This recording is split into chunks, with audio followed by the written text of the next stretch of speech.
person I've ever stalked, the only Sorry. person I've ever stalked on a conference app, and forced her to be my friend at a conference. And force is a strong word, but I did kind of force her to be my friend.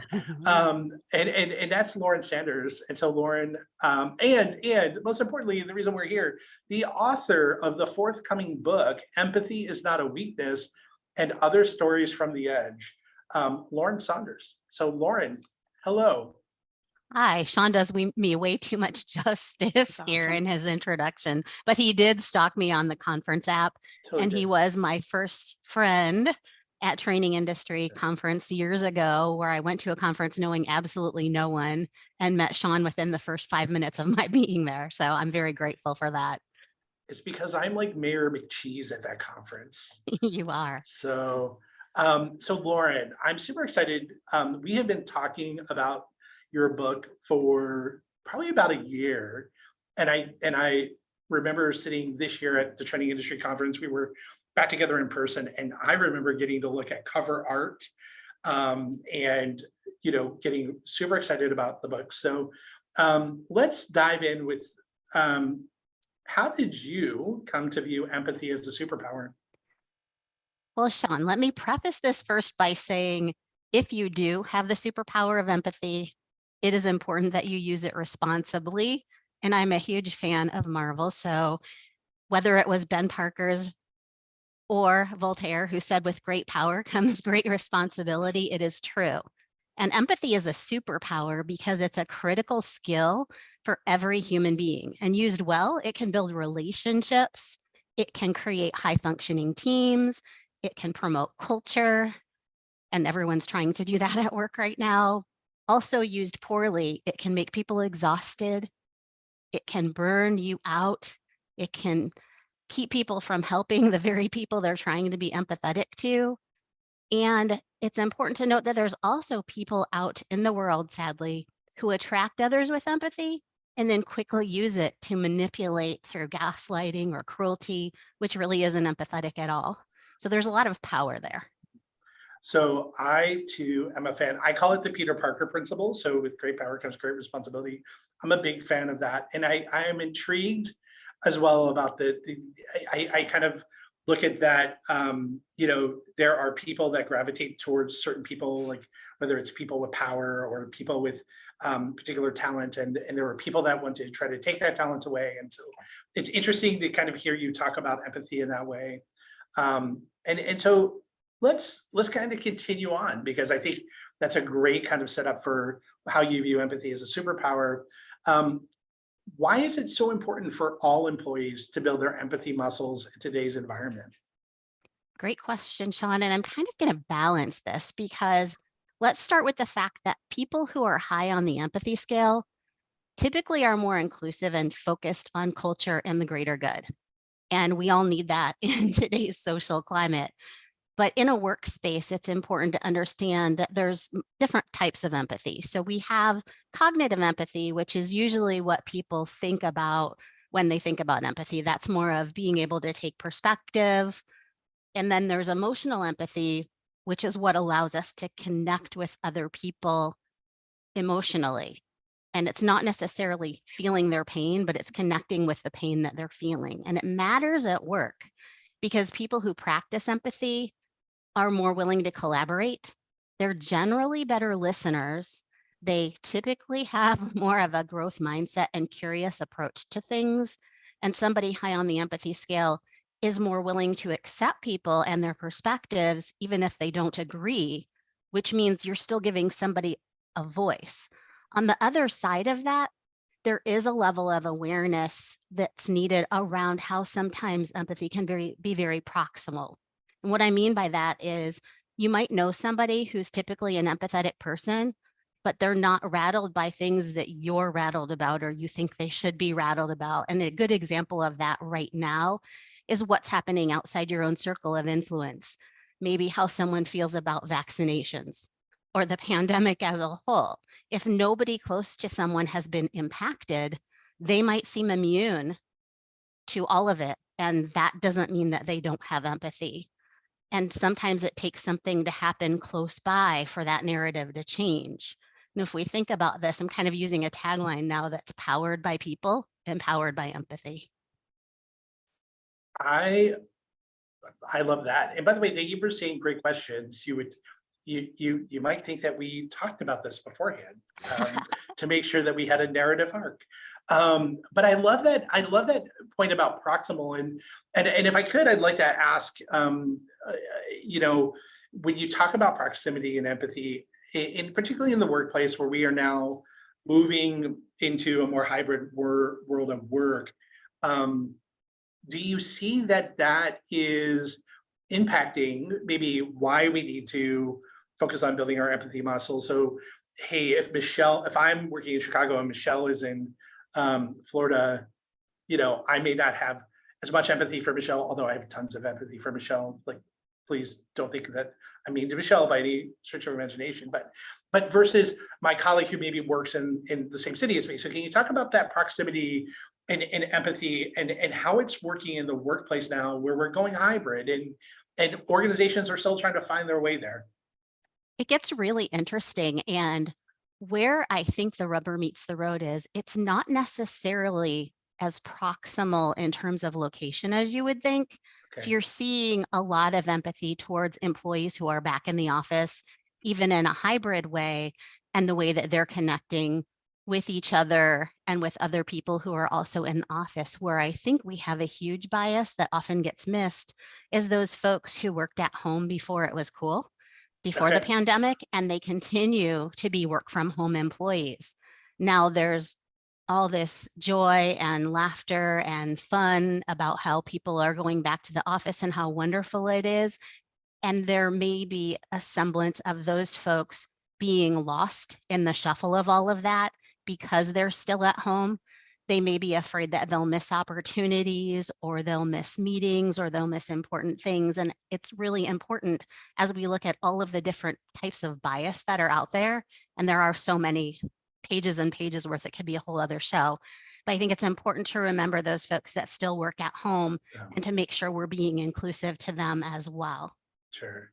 I love that. It's interesting. I was in a conversation yesterday, unrelated, where we were talking about when individuals are first promoted into leadership, that there's this sense of loneliness and loss that we don't take into account because they go from being part of the group to being manager leader. And in some ways, I think you're talking about the same thing where, I've been a remote employee for a long time. That suddenly when we're all remote, we're all in this together, you feel very connected when folks are going back into the office, that idea that maybe you're losing something, you're losing that sameness, that, you could see where that could bring in that sense of loneliness, I'm other. And again, I think having empathy for that gets back to the inclusion you talked about. So I love that. So I want to ask a question. So um, I have a kind of not love hate, just a love interest, a love relationship with the book Radical Candor by Kim Scott. I think that I love having conversations with different friends that I know in the industry about this book. And by the way, I know tons of people who love it. I know some people who are like, oh, it's a horrible excuse for people to behave badly to each other. But one of the parts of the book that I think always sticks out for me is this idea of ruinous empathy. So can you, one, for our audience, talk about what ruinous empathy is? And can you talk about how one avoids ruinous empathy? Absolutely. And I love that you bring up Kim Scott's book. I also have sort of a love and curious, I would say, not love hate, but love Hmm? slash curious Yeah. relationship with that book and the idea of radical candor, because I think that intent is really the most important thing. So let's first talk about what is ruinous empathy. And that is actually being too nice to take action, but it's under the guise of empathy. Being too empathetic to take action is when empathy becomes a problem at work and even in personal situations too. For example, you might care so much that you don't tell somebody what they need to know, or that you don't challenge them with actionable feedback. If you will, imagine giving an employee only good feedback because you don't want to hurt their feelings.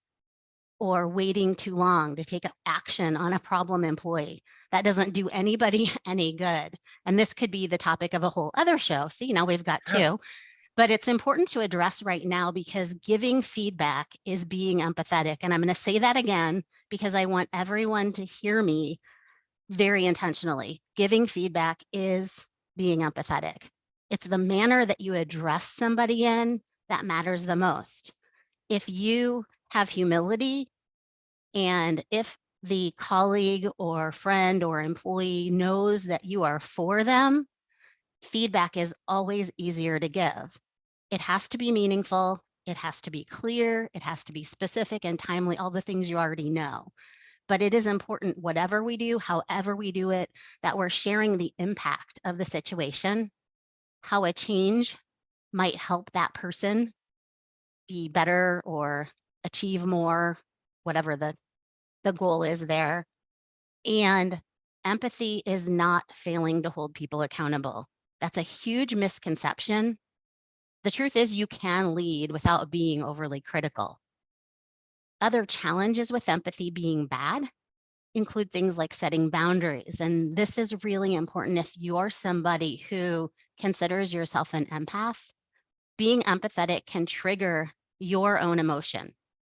So if you get too caught up in it, there's really important components that you need to know about. So when we're being empathetic, we have to remember first that we're not solutioning, we're not fixing, and we're not giving advice. We're not taking responsibility for other people. We're not taking responsibility for their outcomes. What we're doing is providing a safe environment, maybe an ear, some trust, and it has to be authentic. And a lot of times it even might be silent. I'm going to say that part again too, because it's really important. Sometimes empathy is silent. You're not sharing your own story. You're not putting the focus on you. And if you're coaching somebody using empathy, you're better able to guide conversations for deeper discussions and meaning. Empathy can sometimes be silent. I love that. I love that. Um, I want to, I want to continue to ask it. I'm going to probably change the setup of this question a little, or because you've talked a little bit about how like not specifically the pandemic, but the world of work that we're in, hybrid, impacts empathy and how you view empathy. But I do want to talk about the pandemic, and you talked a little bit about proximity and maybe even some of the things that we might have seen socially in the ecosystem. But how the pandemic impacts your view on empathy, and I do want to talk about, because I think you're particularly passionate about societal's view on law enforcement. Your husband Joel, who you talked about, is a law enforcement officer. I will say I had the pleasure of meeting Joel. Joel's in the audience. Hi, Joel. You're one of my favorite human beings as well. And I had the opportunity to listen to Joel sit at a conference bar and talk to a young man about the responsible role of policing in communities, and how police officers could have a really positive impact in communities. And I think, during the pandemic, I think we saw obviously a divergence of experiences and opinions, and again, without getting into right and wrong and everything, but certainly, we know that law enforcement is one of those professions that there's polar opposites of feeling about that profession. So I want to kind of open up that question and set up and say, hey, the pandemic, and we saw a lot of things go on, and you have a particular view of empathy for law enforcement and where it has value. So I want to open up that question and just allow you to set it out. I'm going to do this cautiously Sure. and intentionally. Sure. And I'll even invite Joel if he wants to come off the mute and talk to everybody, because since he's here, and I don't want to really put him on the spot, but if he's open to it, I would definitely love to hear his thoughts and have you all hear his thoughts as well. Surprise guest. Right. But we'll start with, I think that the pandemic really had a positive influence on empathy in general. except where people are first line responders, because all of a sudden people cared about each other a little more. We were in crisis mode, people were on their best behavior, and people at work realized they could get a lot more done working together and checking in. Sadly, that is not the natural state for most executives. Empathy is the demonstration and the caring and the respect for colleagues, customers, etc. And when people feel cared for, when people feel respected, they perform better. But all of a sudden, everyone was trying to balance life and the demands of work and childcare and healthcare, and everything got upended and flexibility became the norm. And all of a sudden, we were all in agreement that balance was hard and we needed it to be healthy. And now people everywhere are looking for work where flexibility is offered because leaders recognize that balance was the key that opened up opportunity for inclusion and more. Empathy is great when you're trying to be productive and when you're trying to integrate work and life. And if you look at the research, you see it boosts productivity, it boosts innovation, it reduces burnout. The problem is it can be espoused non-transparently and non-actionably because your employees know you're not authentic when you're not being authentic. So you can say all the right things, but they know deep in their core if you're not being true to it or if it's a check the box activity for you. But there's a whole other side to this. And that's why Joel just came on camera, I saw, but there's a whole other side to this for people who are on the front lines. These are folks who were used to operating with empathy every single day of their lives and their jobs. And these folks never expected any empathy in return. And then they worked nonstop and they had to be on all the time. And it caused burnout and stress. And when our most empathetic people needed empathy given back to them, they didn't get it in return. And I'm not just talking about clinicians or first responders. I'm also talking about your retail staff, your wait staff, and anybody who actually had to work and face people when everybody else was on lockdown. I love that. Joel, you came off a camera. Do you want to come off mute and say anything? Since I got called out, sure, this is totally off the cuff. So, Lauren, forgive me if I say something that embarrasses you. And I know some other You didn't know I was that you were going to call on it. I it. was totally unprepared. I was going to try to just be quiet. I almost even logged in with a different name so that people wouldn't see I was on here. I think, Lauren, what you said there is very important. And as we talk about empathy and as we talk about treating others with empathy, sometimes it can become self-serving. So as a leader, I'm going to treat my employees with empathy. As a police officer, I need to treat the public with empathy because that then gets me what I need. And I think as I look at the broader picture, and Lauren, you're hitting on this, is so we complain about the police or the medical staff or somebody else in our lives who aren't being empathetic.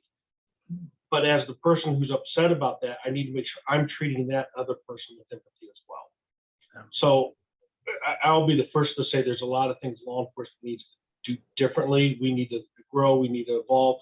We're working as a culture, as a profession to do that. But when you get upset with that officer, treat that officer with empathy as well. Recognize that officer just left a life to come to work, left something else at home to come do this, and the trauma and everything else that officer. It doesn't excuse if the officer is not behaving right, but if I'm going to apply empathy to my employees, I need to apply it across the board, not just to get something I want. Yeah. Does that make sense? It does. It does. And thank you for not using a fake name. Although if Pablo Escobar showed up, I would probably know it was you. Hey, and Joel, before I let you go back to anonymity, I have to ask, what was your favorite part of watching Lauren write this book? Lauren is so passionate about anything she does, and it was in her head as she describes it. She wrote this because it's been in her head for so long. She had to get it out, and I've had the privilege of reading many things that she writes, and this will likely not be the only thing she ever gets published. And she's such a great author, and so I just enjoy. She'll finish a chapter and she'll sit and read it to me. And I just enjoy watching her read it and listening to the tone of her voice with the passion she has as she's completing this project. And so it's been probably longer than she's so afraid to self-promote. She's so afraid of nobody will want to read what she has to say. So she's been a while getting this out, but it's a great read, and I'm looking forward to being out in hard copy and people being able to read it. Joel, I love that. And you set me up for my next question really well. And I'm just going to say, based on what you just shared, Lauren often lectures me about my own imposter syndrome. So I think together, you and I are going to have to continue to have her work on hers. But Joel, I want to thank you for being here. I want to thank you for the work that you do. I know that we didn't get into everything you do, but I know you're doing some really great stuff. You were doing it in Champaign, you're doing it in Humboldt, and just thank you for everything you do. So thank you for being here. Thank you. I'm going to be quiet and close my camera again. Okay, perfect. Go on. So Lauren, we're gonna, now that I embarrass you and made Joel embarrass you, and we've talked about the fact that, imposter syndrome and all that. Hey, Lauren, why did you write this book? Let me stop crying so I can tell you. I spend a lot of time really trying to get to know people. I like to hear people's stories. I like to talk to them about the impact one person can make on a team or can make on an organization. And as I get to know people and talk to them, I kept hearing horror stories of toxic workspaces, toxic bosses, toxic places. And then I also heard great stories of how folks overcame being a horrible leader. What was their aha, or I'll use Sean's words, what was their oh shit moment, right? Of overcoming that. And I have a story like that myself. And as I started to collect those stories, I always knew I was going to do something with them. I probably had about 500 slips of paper, including cocktail napkins and random thoughts collected in a folder. And I had a friend who I would have coffee with on a regular basis, and we would talk about how someday we would write books on our experiences. And then she did, and you may have read her book or know her. Her name's LaTanya Wilkins, and she wrote Leading Below the Surface. And it was her prompting to me to, quote, write the damn book already that got me here. And the real reason that I wrote the book was twofold. It's really a hope-giving book, first for the people who struggle with empathy. All is not lost, and they can learn to be empathetic. And the book gives them a framework and some reflection and practice around that. It just takes meaningful attention and practice. And second, for those who have been treated in the most toxic of ways, and some of these stories will horrify you, I want people to know they are not alone, that they can and they do make a difference, and that their stories matter. And take that even a step further, the publishing company that I decided to publish with, Publish Your Purpose Press, is focused. It's a woman-owned B corporation. It is intentionally focused on raising the voices of people who are not normally heard from. And that was really important to me too. So at the risk of, I want to kind of tease something out, and I know we didn't talk about this in our prep, but you talked about your own story. And here's the thing, I find you in every way to be incredibly empathetic, but you had your own story, and I wonder if you could share a little bit of it, because I think your story illustrates sometimes how we show up at work because we think that's how we're supposed to show up, and how sometimes that leads us down the unempathetic path. Do you mind sharing a little bit about that? Because I know you talk about it in the book. You and I have talked about it. I know I'm putting you on the spot. Sure, I'm glad to talk about it. Yeah. I'll give you the short version. Sure. The book has the longer Yeah. version. But my first corporate job out of school, I didn't know the first thing about being a leader. I just was one of those people who was really good at my job. And the job was both production and quality focused. And I was good at both. I worked really fast and I got a lot of stuff done. So much so that I was promoted and given a team.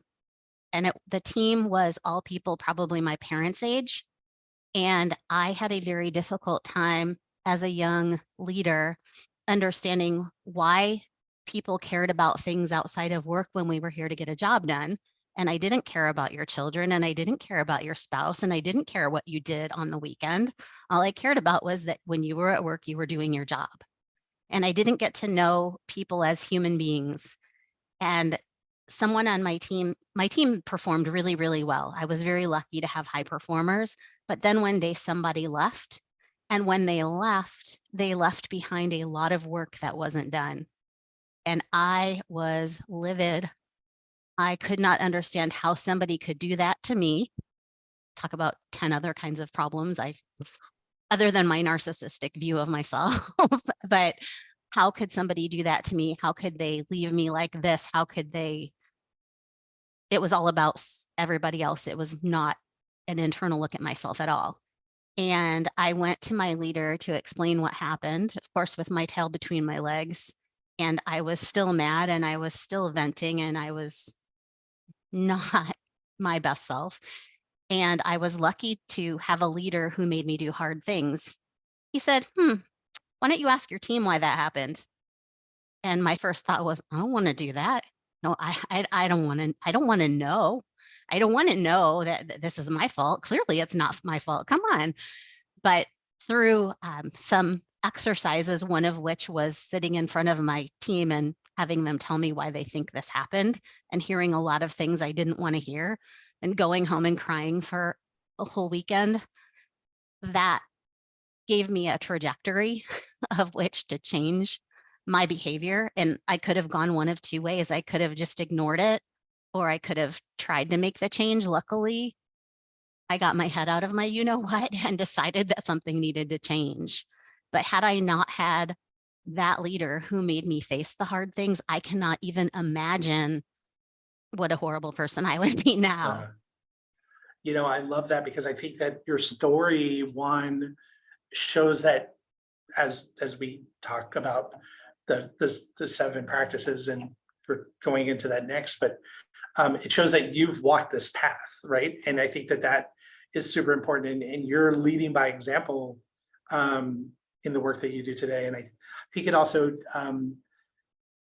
it demonstrates what you said about empathy being, giving the candid feedback, which clearly your leader had empathy for you and gave you that candid feedback. So I think it's a great exemplar of what you've been saying.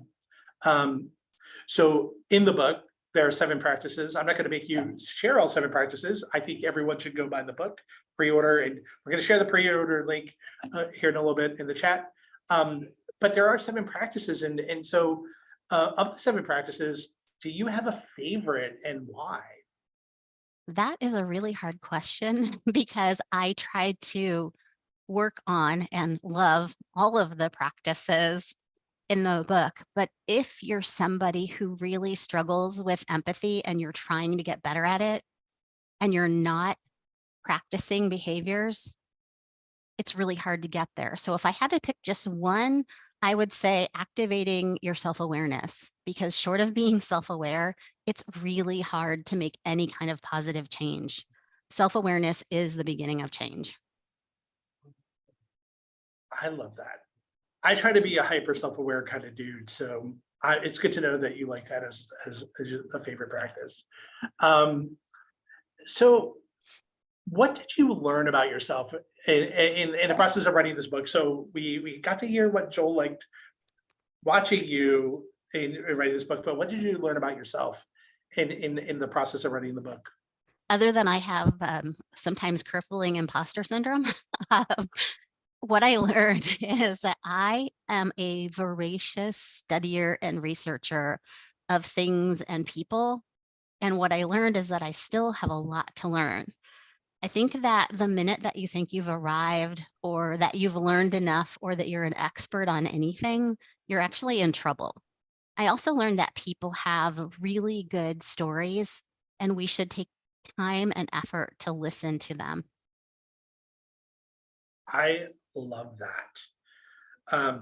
I wanted before, because I have my wrap up question, and Lauren, I want to give you a chance to drop the pre-sale link for the book into the chat.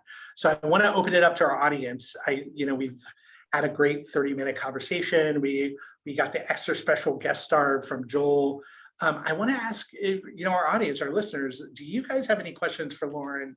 Is there anything you want to ask? And by the way, you can pop that into the chat. You can come off of mute and turn on your video and ask a question. You can raise your hand. I can call on you. You can come off of mute and ask a question. I see Latanya Wilkins. I think that's Latoya. I thought it was Latanya. Hi, Nicole Duncan, you have a question. Please come off of mute. Share your question. Yes. So hi, Lauren. Long time no see. Hi, Nicole. My video stopped working there. Imposter syndrome multiple times. And I would be curious, what are some tips you have for everyone on this call when their imposter syndrome peeks its head? If you have any. I think that when you're suffering from imposter syndrome, sometimes it's really important to look back on your successes that you've had along the way. I do a lot of coaching with individuals and teams. And when I'm coaching somebody, I always make them keep a journal for this exact reason, because when all the things that we have been working on along the way culminate into something that they have to do related to what they've prepared for, they can go back and look at where they were when we started and get excited about the possibility of the future. I think that if you don't have some semblance of imposter syndrome, you might be in trouble. I'm pretty sure most of us struggle with it. And I know you're on your own journey. I know Nicole from went on a trip with her years ago, but we've stayed in touch through social media and other avenues. And I know you've been on your own journey, Nicole, both at work and personally. So I would encourage you, if that's something you really struggle with, to go back and look at your memories, or go back and look at where you were in the past and how far you've come from there. That's great, Lauren. Thank you. I like that. Appreciate it. Nicole, thank you for your question. Did any other questions from our listeners today? Anything that's top of mind for you? Anything that you want Lauren to reflect on? I see Nicole's Sakura came on camera. So Nicole. Hi, Lauren. Hi. It's the Nicole Show. It's the Nicole Show. So in the work that I do, we use what's called reflective supervision. So it's kind of like the parallel process. So if I'm reflective and empathic and nurturing and kind and all those things to my staff, and they'll in turn be that way to the family they're working with, and then the family in turn will be that way with their child. So it's kind of a long, lengthy thing, but sometimes it's really hard to move from being in that reflective space to then holding people accountable, which I do get there, but I think sometimes it might take me longer than other people to get there, because it's trying to find that balance between both. How do you balance both, I guess? That's a really good question. When you're somebody that falls naturally to the empathetic way of being, and it is the culmination of your work and your life both, and you've functioned in that for so long, sometimes we get so stuck in the supporting, I'll call it a quadrant for lack of something better, that it is hard to remember that action makes a difference too. And holding people accountable is being empathetic. Sometimes the best way to do that is to think about what are the outcomes you're trying to achieve, and even writing them down and thinking about it. So I also work in instructional design, so I think about everything in terms of a map. So when I look at something, this is where somebody is, this is where I want them to be, and what has to happen along the way to get us from here to here. What are the things that I need them to do? What are the actions I need them to take? And then I also think about, how is that person going to feel when they get this information? And in what way can I communicate best with them based on sort of their behavioral profile, for, again, lack of a better term, What is my way of communicating with them may have to be different depending on who they are for me to get them from point A to point B. And to really map that out, even just write it down on a piece of paper and reflect on those things that you need somebody to do to get to that outcome. And there's a coaching framework, it's called SBI. So here's the situation that you're in. These are the behaviors that you did or you need to do, and this is what the impact is. Really being able to take somebody through a level of understanding of all of those components that will get them from here to there are helpful. Clear path, clear goals, clear outcomes. Right. When I think about leadership, one of the things that sticks out to me most regularly, and I've said this to leaders in my past, and it's not always the most well received, but if I don't understand your vision, that's not my fault. It's your job as my leader to make sure that I understand your vision. You don't have to do the work as my leader. I have to do the work, but I have to make sure at least you understand where we're going. Here's the compass. Hopefully that's helpful. Yeah, that makes sense. And just one other comment when you were talking about the like at work from home and all of that and how people made the shift. I think that one thing that I've noticed is I think we're not necessarily as empathic as we could be with those people that, you know, kind of like along the same lines with the police officers, those staff that don't have the luxury from working from home, like they even at the office, in the office space, not just as a, you know, like a online work, you know, like in the line of fire kind of workers, like hospital staff and all of those, but just regular office space. There's always has that be that one person that has to stay and be the, you know, person answering the door or being there if packages are delivered. And I think as a society, I feel like we just haven't necessarily been as empathic and understanding with those people. So I guess it's just more a comment. Yeah, I 100% agree with you. I think if we can all try to have a little bit more grace towards what that person might be going through that's on the front lines all the time. So instead of yelling at your wait staff the next time something is wrong, try a different approach. Yeah. By the way, Nicole, I just want to call out and say I loved your active listening pose. I was like, Nicole is in it for this conversation. So thank you. Sure. We practice that in the reflective supervision. So yes. Excellent. Well, thank you for showing it to all of us.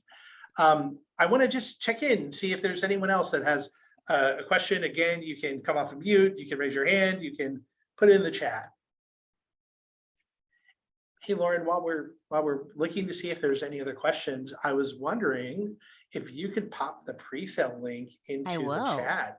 Yes, I apologize because I did pop in okay, Excellent. it's the same one. Good. Yeah. I just want to make sure I found it because we were talking about pre-orders and I found it, so I popped it in. So I want to make sure everyone sees it so that they have an opportunity to go out, pre-order a copy. It's coming out in January.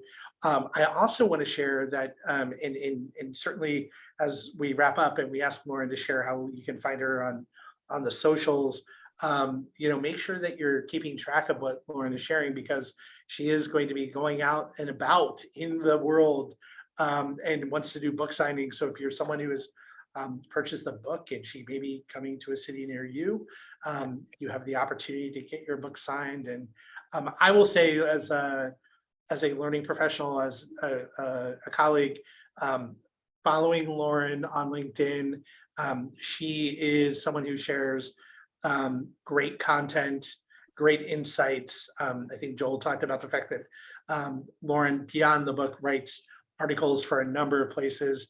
So she's just an all-around great human to follow for great perspective. So Lauren, seeing that there are no other questions coming up from the audience, can you talk about how people can find you online, social? Sure. If you're a social media, I actually have Lauren365 as an Instagram that is specifically for memes and content related to empathetic or kindness type things. LinkedIn, which is where I do the majority of my connecting with people. I have had some really great conversations through LinkedIn and LinkedIn messages. my website, which is lauren365.com, or just even reaching out to me through Sean if you know him personally. But I'm always open for deeper conversations and discussions around anything that you may not have felt comfortable asking in this forum. These are things that I love talking about. I love getting to know people. I want to know you. I want to know your story. I would love just to connect with any of you at any point. And by the way, even if you know me impersonally, you can reach out to me and I will still connect you to Lauren. Lauren, first of all, I want to say, as your friend, I'm super flipping proud of you to that you finished the book, that it's to this point, and I'm excited to get my copy and to, I'm sure, absolutely devour every page. So number one, I'm super proud of you. Two, I am grateful for you spending the time with us here at WeLearn today and our audience, and hopefully every person that then watches this recording, to share your insights. I think, for me, we believe in, learning has the power to change the world, and building better humans through learning. And I think empathy is part of that. And so being able to bring you to our audience and to have you share about this is awesome. And I want to say, I hope that we continue the conversation, because I think we've talked about possibly 2 or 3 more episodes here. And I look forward to being back in this conversation with you and, having this audience here. So thank you for being here and for all you do and for sharing with us today. Thank you for having me, and thank you for all of you who joined and listened, and those who reached out asking for the recording when it comes out. I'm just so grateful to be able to share my thinking. Again, my own imposter syndrome always goes to who wants to listen to me. This is just me ranting about things that I think are important at work, which is about the majority of what I do on LinkedIn and anywhere else. And by the way, thanks again to Joel for making an extra special guest appearance on this conversation.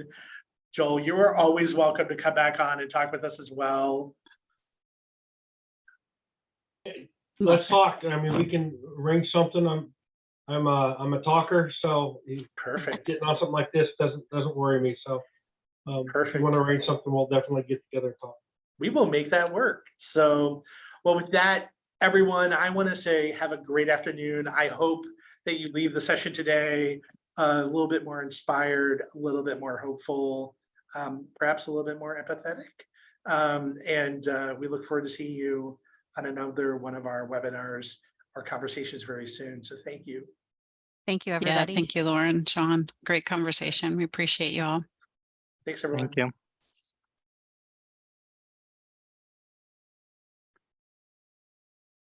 Give everyone a minute to drop out.